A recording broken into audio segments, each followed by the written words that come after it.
First off, when you're trying to grab an opponent, hold the grab button instead of spam pressing it. Sometimes it takes a moment to trigger its intended effect.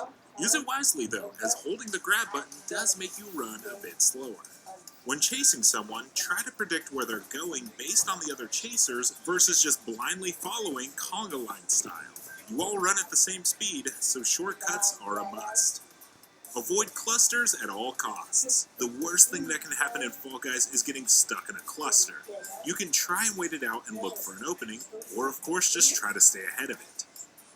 We know the instinct is to always keep pressing forward, but sometimes waiting for an obstacle to line up in your favor is a lot more beneficial than rushing through at the wrong time. When traversing up a steep hill, just walk. Jumping and diving will bounce you around and make you ragdoll. Take it easy and don't panic. Sometimes spinning traps can help nudge you ahead of the competition.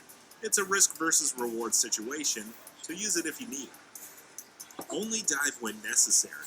It slows you down quite a bit, so only use it to hit a ball or to dodge an obstacle. Diving will also give you another half second or so of air time, so if you're about to land a little early, dive to delay it just a tad.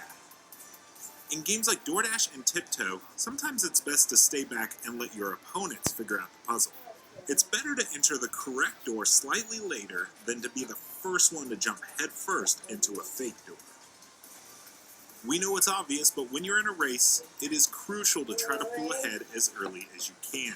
Not being near anyone else and being able to focus on what you're doing is the best advantage the game offers, especially on a level like Seesaws, where the cluster will ruin the balance of all the boards super quickly. Never give up. There are so many times that a win seems out of reach, but this game is unpredictable. It only takes a second for a seemingly hopeless situation to shift in your favor.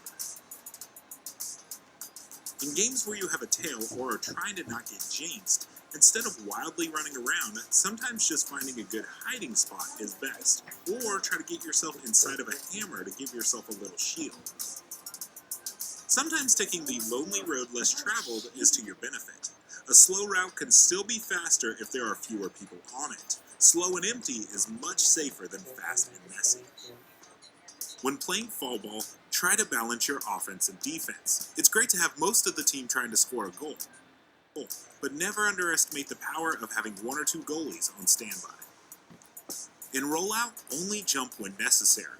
Simply walk between the partitions and try to avoid others as much as possible. In Dizzy Heights, always follow the direction of the arrows, even if it means taking a longer route. You never want to move against the direction of a spinning platform. If you manage to get to the crown first in Fall Mountain, make sure you wait for it to drop. Once in reach, don't dive at it, just jump and hold the grab button. Jumping the gun will cause you to miss it, a mistake that will haunt you for the rest of your life. In Hexagon, make sure you're always keeping a lookout at the level below you. Sometimes it's better to drop early if it means you're able to drop down to an area that still has hexagons as opposed to staying on a higher level until you exhaust all of the platforms and are forced to drop in a spot that doesn't have anything below it. Also, hopping is your friend here. Each platform takes a moment to fall, and running will trigger more to disappear quicker. So take it slow and steady.